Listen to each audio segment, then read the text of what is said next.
Testing, testing. This is a test because I have been making some videos and they just disappear, and I can't seem to be able to retrieve them again. So this is a testing video, just a few minutes, and I'm gonna just ramble on, and I'm also gonna try and edit my rambling on to get more familiar with this thing, because it's a good tool for communication of ideas, of good spiritual doctrine, sharing revelations, sharing dreams and visions, for the edification of oneself? No, for the edification of other believers and other people of like mind and like heart and like spirit, of the family, the great family of God. Because not everybody has that. Not everybody is of that same family. There are first fruits of every harvest by nature, and the first fruits of well, going back to the Torah, the old Torah instructions that Moses caused the people to know from God, was that there was a chosen priesthood.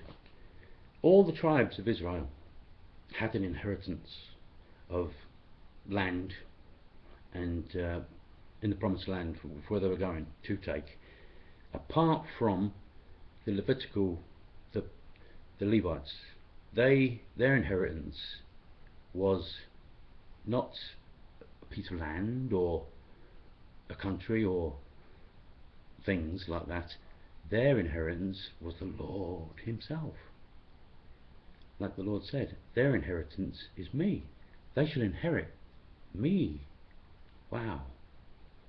And everything that happened in those days, all the laws of the priesthood and the instructions and the blood of the lamb and the putting on the ears of the children of the priests and all them things, all of it so spiritual and so mystical and so deep and so amazing to go into. We're not going to go into all that now, but all I'm trying to say is it was a showing forth of a priesthood that is coming that we don't really know much about, even though we've had plenty of signs of and patterns of in the past. Not so much now.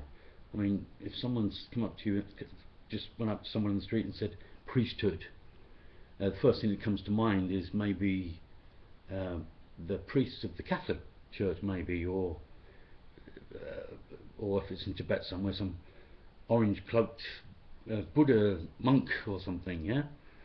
But the priesthood of the old times that Moses was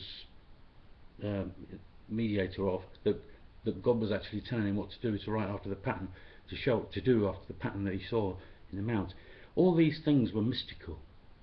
There are things to come, a generation yet to be born, many days hence at that time, which is the days we're in. We're in such special days, and this mystical revelation that Christianity is touched on in the early days, calling the church, not like the imagination of people's thoughts, church, boring, all that kind of thing. No, this was like this was a spiritual thing. This was like something purely of God, undefiled. It's something 99.9% of people haven't got a clue about. If you've had some sort of dream or vision from God on these things, you'll know that it's an important, precious, holy thing. I had a dream, vision of this once, and it was I couldn't put it into words to explain. It's like there's a saying in Scripture that says, no ear has heard or eye has seen what God has got laid up for those that love him. In other words, he has a reward ready and waiting for those that love him on earth, for people that love him. Now, love him, but first, those that love him have to experience his love for them. It's not impossible just to love God just straight out with. I mean, what do you love? Well, how do you love? How do you love? Surely we have to be loved first, and that love is an act of grace. It's grace. The true meaning of grace is like undeserved favour, undeserved merit, undeserved favour.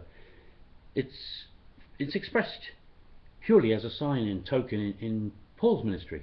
Paul was out on his mission, murdering Jews, or collecting Christians for persecution, for condemnation, and then God appeared to him on the road, and he didn't condemn him. He just appeared to him in his glory and said, Saul, Saul, why do you persecute me? And then Saul said, who are you, Lord? Who are you, Lord? And the Lord answered, Jesus of Nazareth. I am that Lord, that one Lord that's been lifted up into glory. That which you've heard been preached, it is true, it is me, and you're persecuting those of mine, therefore you're persecuting me. But he didn't judge him. The expression of love was there, was present. The thing that came from it is Paul's revelation. His name became Paul after that, but his revelation of how God did love him and didn't condemn him, even though he was zealously walking in the tradition of his fathers that he was taught from youth, from birth. He was taught in that tradition of being a Jew, of the law and all those things, and a lot of it man's ways, and a lot of it was watered down from the time of Moses, what Moses delivered. But he was zealous with all his heart in those matters, and which is why he was most zealous chasing Christians or believers at the time, like pretty much the spirit a lot of Jews have today against Christianity. Well, you can't blame them, but those days, right back then at Paul's time, this was the gen. These were Jews that had come to the fullness of believing in Christ, had been converted. These were like the McCoy, not like now. I mean, you can understand that, but even so now, you have the Pope land in Israel, like he did in May 2009. A lot of the Orthodox Jews and that were set against the Pope, you see. But they might not have shown it on the surface. They didn't bomb his Pope-mobile and stuff like that, but if they could get through the security, it must have been that good. But in their hearts, they were in resentment with it. You see, come on, try and deny it, my Jewish brothers. And even before that, there was another time when the rabbi Yitzhak Kaduri, 108 years old, one of the most respected, known as righteous rabbis in all Judaism, in Israel, even known around the world. And when he died, there was 200,000 people at his funeral, packing the streets of Jerusalem. But before he died, Yeshua appeared to him in a dream, the vision, or there was like saying that he visited him and revealed who he was to this man, to this rabbi. And he said to him, Yeshua, in other words, Jesus Christ of Nazareth, it's me. He revealed him. Now, what other person, what other way could you use in all Judaism, in the house of Jacob, house of Israel, could God show that himself is Jesus Christ? Other than, I mean, that's impossible, right? Come on. For a Jewish rabbi, okay, before he died, he left a note of Messiah's name. And you see, I'm not totally wholly familiar with Jewish ways. Forgive me on that, please, brothers. I'm an observer. I'm in the aisles, far off. I'm looking on. I'm using the internet to look on with these things, and by using what you might say is inadequate King James Bible. Okay, I only believe what I seek for. I don't listen to just men's teaching. I seek stuff out for myself, and I walk by the Spirit of God teaching me these things. You might not agree with this. I'm amongst the Gentiles. Who knows, I might be one of the lost tribes of Israel, maybe of Judah. But anyway, I've got stuff to share to you. God revealed something in Israel, and he used that rabbi to do that.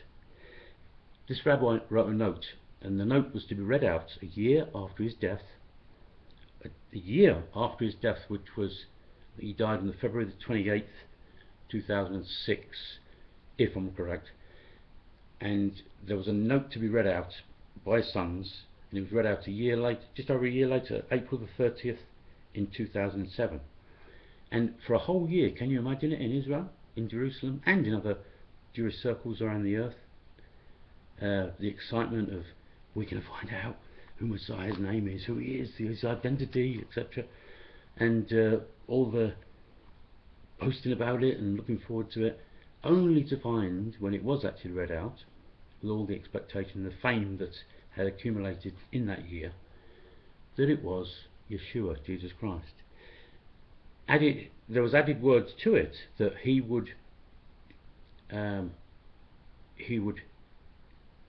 regarding his words and his laws, he would validate, he would show valid, and also that he would lift up the people. Lift up the people meaning his people. Yeah?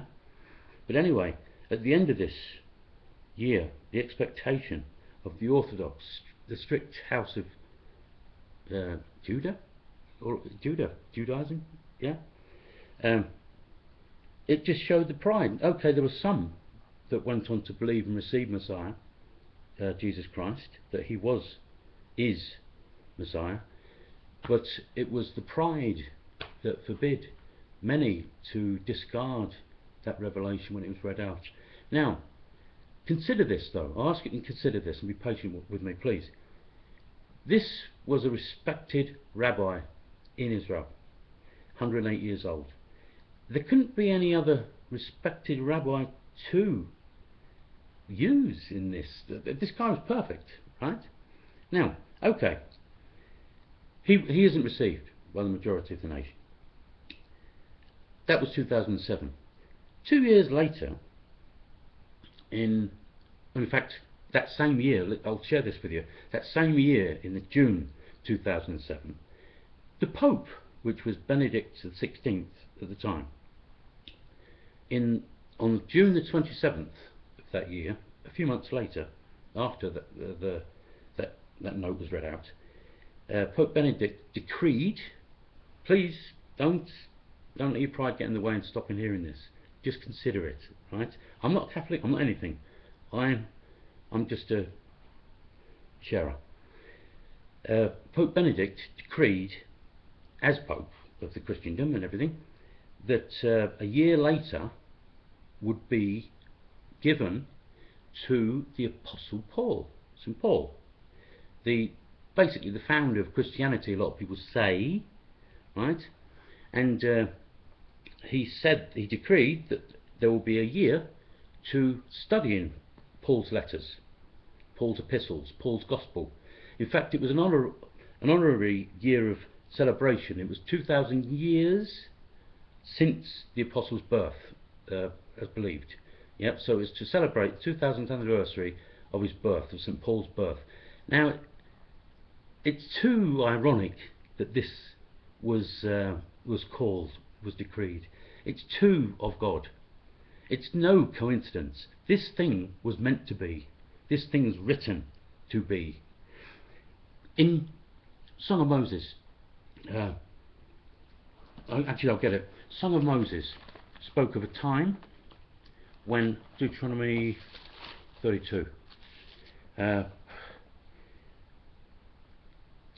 verse 3, my doctrine shall drop as rain, my speech shall distill as the dew, and as small rain upon the tender herb, and as the showers upon the grass, because I will publish the name of the Lord. Ascribe greatness unto our God. Now you see, the Jewish fathers, on the whole, rejected rejected Christ the first time because of the leaders that were guiding the people in things of the Torah. Now, I speculate here, this is my opinion. When they put Jesus to death, in the Torah it says that a false prophet that may do marvellous signs, but if that person leads the people to go and worship other gods, then they should be put to death. But Jesus didn't do that, really. He never went around saying he was God. He never went around doing anything in contrary to the law. It was purely the error of the leaders that caused the people to say things like, "Let his death be upon the blood of our children forever," and all these things. But yet again, just like it says in Ezekiel, I think Ezekiel, where it says, when the Lord says, "This once will I cause them to know my name." And he's done that. In our days, he's done that. He's done that through that rabbi. In Ezekiel 39 verse 7, "I will cause my name to be known in the land of Israel," right? Amidst my people Israel. Go to it. Ezekiel 39. I haven't heard anybody say this, even since then. I know a lot of people have converted, become Messianic Jews because of this, but I haven't heard any acknowledge this, because this has happened in our day. You see, a lot of liars that's taken Ezekiel 38 and 39 and using it to cause fear, to stir up fear and bitterness and all sorts of evil thoughts and imaginations, yeah, especially to the Jews that are abiding in Israel. But this is good news, because this Ezekiel 38 and 39 is not against the Jews now, but rather a blessing. I'll show you. Ezekiel 39 verse 7. "So I will make my holy name to be known in the midst of my people Israel. I will not let them, the Gentiles, right, pollute my holy name anymore. And the heathen shall know that I am the Lord, the Holy One in Israel." Right? Now he has done this. He's made his name known in Israel. This other bit is yet to follow. The heathen shall know that I am the Lord, the Holy One in Israel. Now that is happening. It's in the process.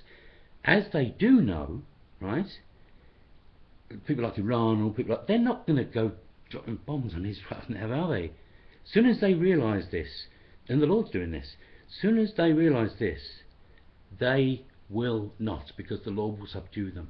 Just another fearful verse, Psalms 81, which they all use to stir up fear against Israel. Where is it? Verse, it's 82, yeah. Verse 8, no, it's verse 83. Sorry, Psalms 83. They have taken crafty counsel, verse 3. They have taken crafty counsel against your people and consulted against your hidden ones. They have said, "Come, let us cut them off from being a nation, that the nation of Israel be no more in remembrance." They have consulted together with one consent. They are confederate against you. And they have, they said, who said, "Let us take to ourselves the houses of God in possession." That means all the houses and religions that are called by God. Yeah? You might say Christian, all the Christian denominations, all the things which are called God in Christian or godly, all the things which are worshipped, and anything that is worshipped. This is what the Church of Rome has done, right? Now, come on, I'm not being bitter against them at all, but this is the fact. They've managed to gather, even Islam, they've gathered all the leaders of all these religions and cults and beliefs, and they have come together. And whatever's in their heart and minds, they don't know, but they're fulfilling Scripture. But it was all meant to be. There was only one God that creates good and evil, and He is in control of all this. He just wants his people, the little remnant, that remnant in Israel, to stop believing the lies. If you go to Psalms 81, before that fearful Psalm 83, he says, my people, there shall be no strange God in you, neither shall you worship any strange God. I'm the Lord your God who brought you out of the land of Egypt. Open your mouth wide and I will fill it. But my people would not hearken to my voice, and Israel would none of me. So I gave them up to their own hearts, and they walked in their own counsels. And then this is God in verse 13 when he says, oh, that my people had hearkened to me, and Israel had walked in my ways. And this is a promise what he will do. You see, no matter what the situation's like in the moment in Israel, this is what he said he will do. I should have soon subdued their enemies and turned my hand against their adversaries. That's what he said he'll do. It's a promise. The haters of the Lord should have submitted themselves to him, but their time should have endured forever. He should have led them also with the finest of the wheat, and with honey out of the rock should I have satisfied them. But instead of that, instead of all these things that the Lord is willing to do, he has to wait until his people want him to turn to him. Stop hating him. Your fathers made the mistake.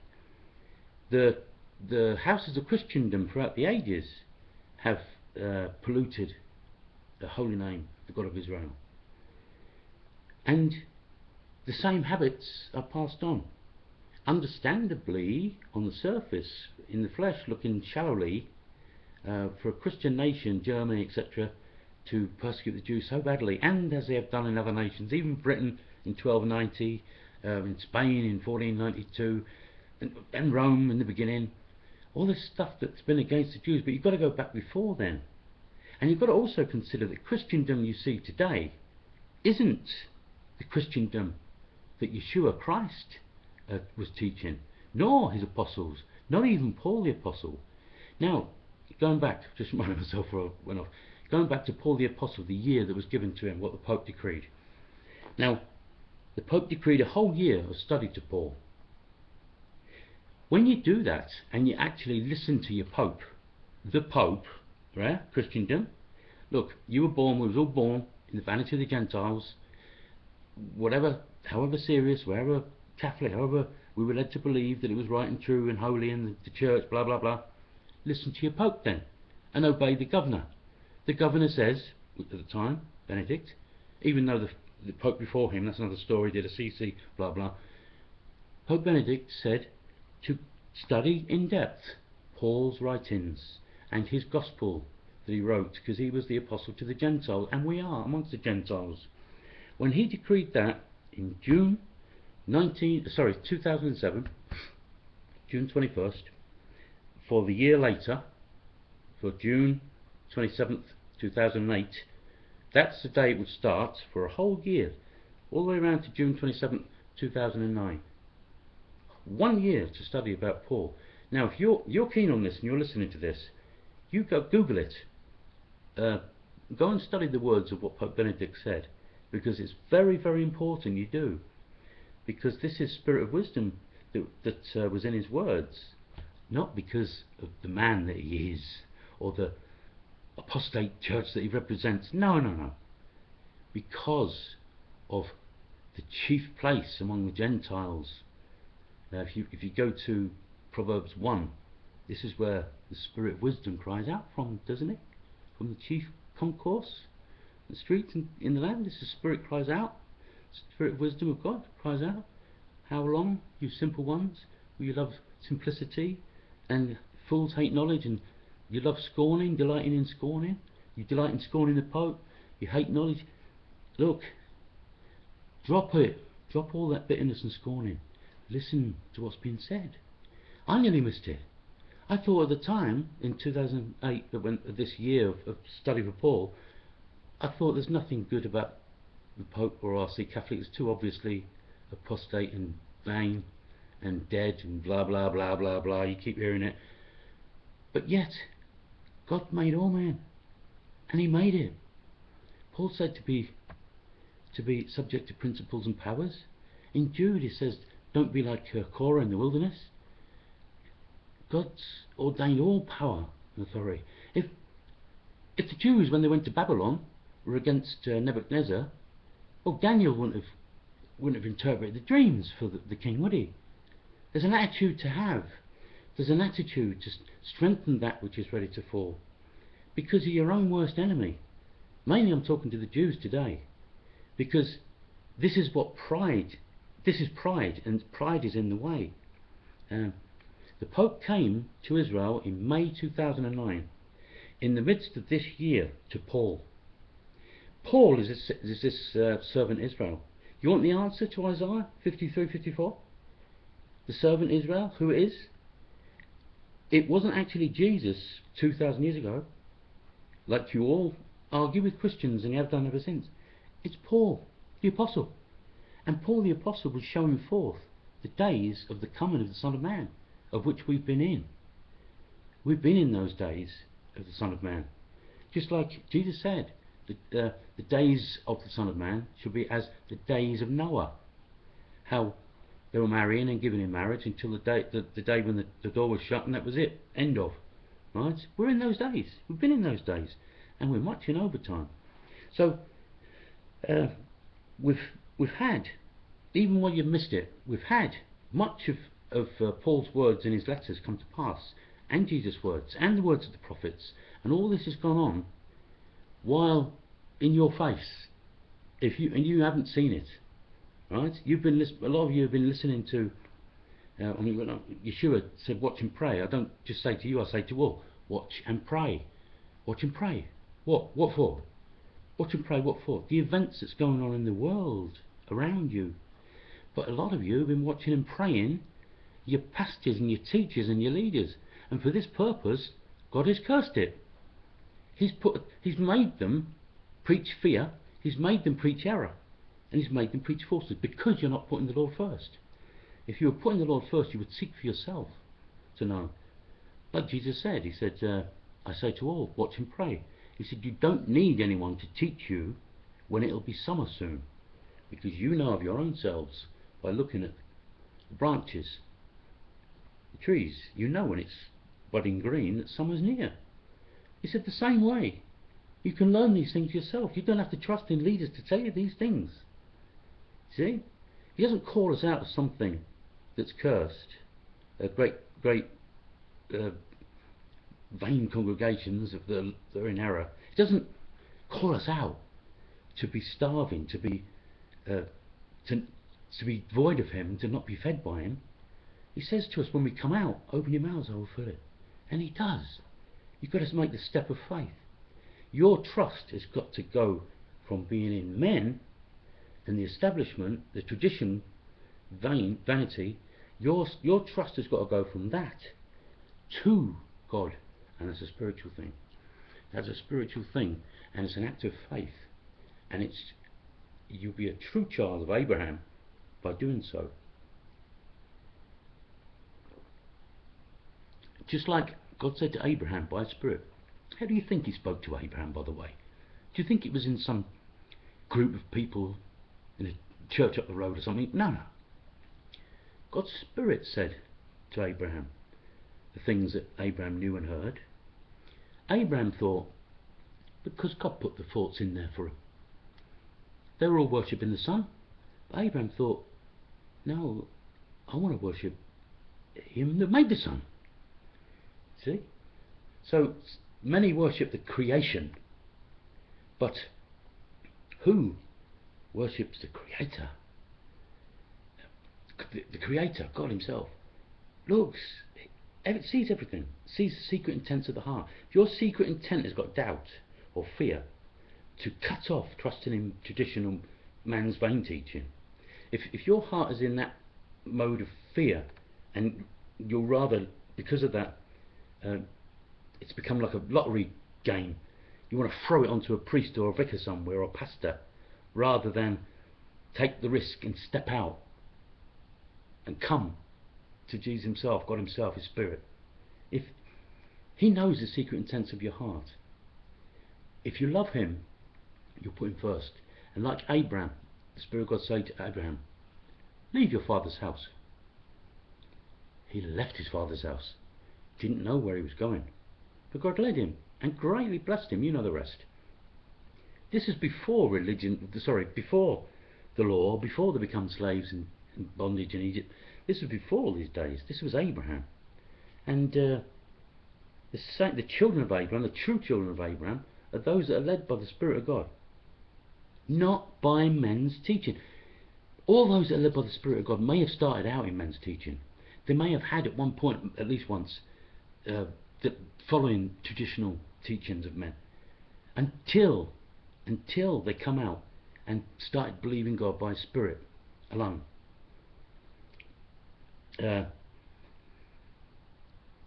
Anyway, I've said so much in this, and it's gone on a bit too long. I hope this video goes through. Anyway, thanks for listening. I'll carry on again afterwards.